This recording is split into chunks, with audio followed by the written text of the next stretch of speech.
जय माता दी दोस्तों। माता रानी आपकी सारी मनोकामनाएं पूर्ण करें और आप जीवन में खूब सारी तरक्की करें।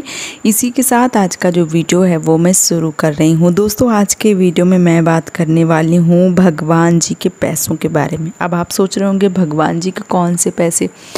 घर में जो मंदिर होता है सबने अपने भगवान जी किसी मंदिर में, किसी अलमारी में या जहाँ भी उनको स्थान है वो दिया होगा और वहाँ पे उनकी पूजा जो है वो होती होगी।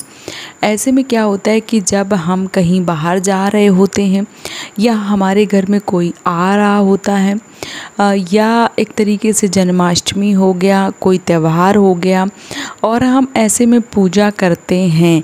जैसे क्या होता है कि बहुत सारे लोग घर में कोई भी पूजा पाठ करते हैं, फिर जो पैसे चढ़ाते हैं फिर वो भगवान जी का एक गुल्लक है वो बना देते हैं और उसी में वो पैसे जो हैं वो डालना प्रारंभ कर देते हैं।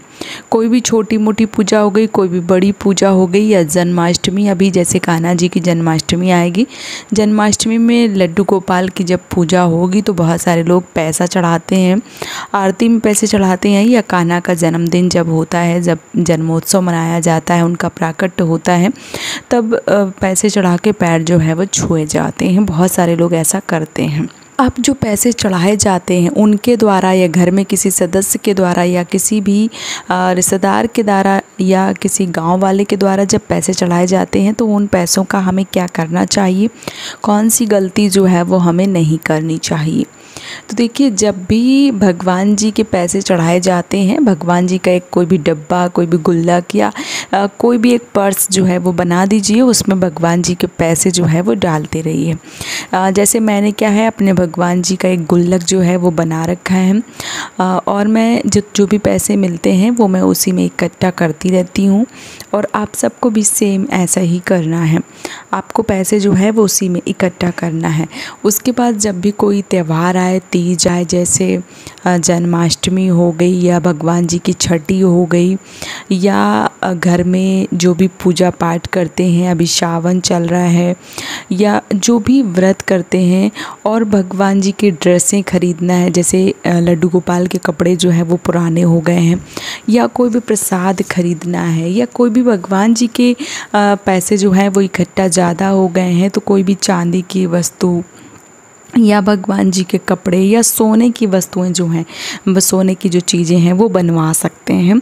और वो पैसे जो हैं वो आपको किसी भी कन्या को नहीं देने हैं, किसी भी घर में बच्चे को नहीं देना है, किसी भी ऐसे काम में नहीं लगाना। जैसे मान लीजिए कोई पैसे कम पड़ रहे हैं, बाज़ार जा रहे हैं या बाहर भी कोई चीज़ बिकने आई है, बच्चे कभी कभी ज़िद करने लगते हैं कि हमें पैसे जो है वो दे दो, हमें ये ख़रीदना है। उसके बाद क्या करती हैं बहुत सारी माताएँ भगवान जी के गुल्लक से ही पैसे निकाल के दे देती हैं कि आज नहीं है तो चलो इससे दे देती हैं। फिर उसके बाद जो भगवान जी के पैसे हैं वो रखना भूल जाती हैं कि उन्होंने इतने पैसे लिए थे तो चलिए उसी में उतने पैसे निकाल के डाल देते हैं। तो ऐसा नहीं करती हैं, तो ये बहुत ही ज़्यादा गलत बात होती है। पहली बात तो भगवान जी के पैसे आपको इस तरीके से व्यर्थ नहीं करने चाहिए। दूसरी बात, कभी आपको बहुत ज़्यादा काम पड़ता है, आवश्यकता पड़ती है, आपने 10, 20, 50, 100 रुपये निकाले हैं, तो जब निकाले हैं उसके तुरंत बाद आपको डाल देना चाहिए उसी गुल्लक में। भगवान जी के पैसे जो है वो आपको नहीं लेना चाहिए।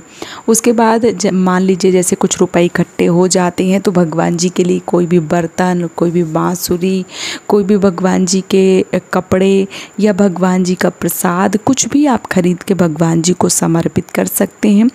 जैसे अभी जन्माष्टमी आने वाली है तो भगवान जी के लिए कोई भी सोफ़ा, कोई भी मच्छरदानी, कोई भी वस्त्र, कोई भी आभूषण, जो भी आप लेना चाहते हैं वो पैसे इकट्ठा करिए। और मेरा ऐसा मानना है कि जन्माष्टमी में या पूरे साल जो भी भगवान जी के पैसे इकट्ठा होते हैं वो आप किसी गुल्लक में भर के रखिए और जब जन्माष्टमी आए तब पूरी विधिवत तरीके से आप भगवान का जन्मोत्सव मनाइए और जो भी पैसे इकट्ठा हुए हैं उसमें से कुछ ना कुछ सामान जो है वो लेते रहिए और भगवान जी का जो जन्मोत्सव है वो मनाते रहिए। इसी वजह से क्या होता है कि आपका बजट जो है वो भी थोड़ा अच्छा बना रहता है, क्योंकि पूरे साल इकट्ठा करते हैं पैसे तो जब बहुत सारी चीज़ों की आवश्यकता पड़ती है। भगवान जी के जन्मोत्सव में बहुत सारी चीज़ें हम खरीदते हैं, तो कुछ पैसे जो है वो भगवान जी के गुल्लक से निकाल लेते हैं और कुछ पैसे हम स्वयं मिला देते हैं, तो बहुत सारी चीज़ें जो है वो इकट्ठा हो जाती हैं, उनका जन्मोत्सव जो है वो अच्छे से मन जाता है।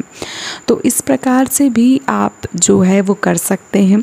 जैसे अभी जन्माष्टमी का त्यौहार आएगा और क्योंकि होता क्या है कि कई दफ़ा हम घर से बाहर होते हैं और फिर या मान लीजिए कि आप आउट ऑफ स्टेशन होते हैं, फिर अपने जब गांव जाते हैं, अपने घर जाते हैं, तो वहाँ से बहुत सारी सोने या चांदी के भगवान जी के लिए चीज़ें जो है वो आवश्यकता अनुसार लेके आते हैं। तो पहले से ही कई दफ़ा बहुत सारी चीज़ जो है वो इकट्ठा कर लेनी चाहिए। जैसे अभी मैं बताऊं कि मैंने भी अपने लड्डू गोपाल के लिए कुछ चीज़ें जो है वो ख़रीदी हैं और अभी जन्माष्टमी आने वाली है, उससे पहले ही मैंने चीज़ें जो है वो ख़रीद ली हैं, क्योंकि हम लोग जब अपने गांव जाते हैं तो वहाँ से ही जो भी लोकल हमारे सुनार होते हैं उनसे या जो भी लोकल के शॉप होते हैं उनसे चीज़ें जो हैं वो ख़रीदने में, और वहाँ बहुत सारी चीज़ जो है वो मिल जाती हैं। और कई दफ़ा बहुत सारे शहरों में भगवान जी का सामान या भगवान जी की जो भी आवश्यकता अनुसार चीज़ें होती हैं वो नहीं मिलती हैं। तो ऐसे में जब भी आप जाएं वहाँ से अपनी चीज़ें जो है वो लेकर आएँ और भगवान जी का सामान जो है वो इकट्ठा कर सकते हैं। तो भगवान जी के जो भी पैसे हैं वो आप भगवान जी के ही सामान में या भगवान जी के प्रसाद में, उनके आभूषण में, उनके वस्त्रों में ही उठाएं। अपने घर के कामों में भगवान जी के जो पैसे हैं वो आपको नहीं लगाने चाहिए। तो उम्मीद करती हूँ कि आज का वीडियो आपको पसंद आया होगा। वीडियो पसंद आया तो चैनल को सब्सक्राइब और वीडियो को लाइक करना बिल्कुल भी ना भूलें। आज का वीडियो यहीं पे समाप्त कर रही हूँ दोस्तों। जय माता दी।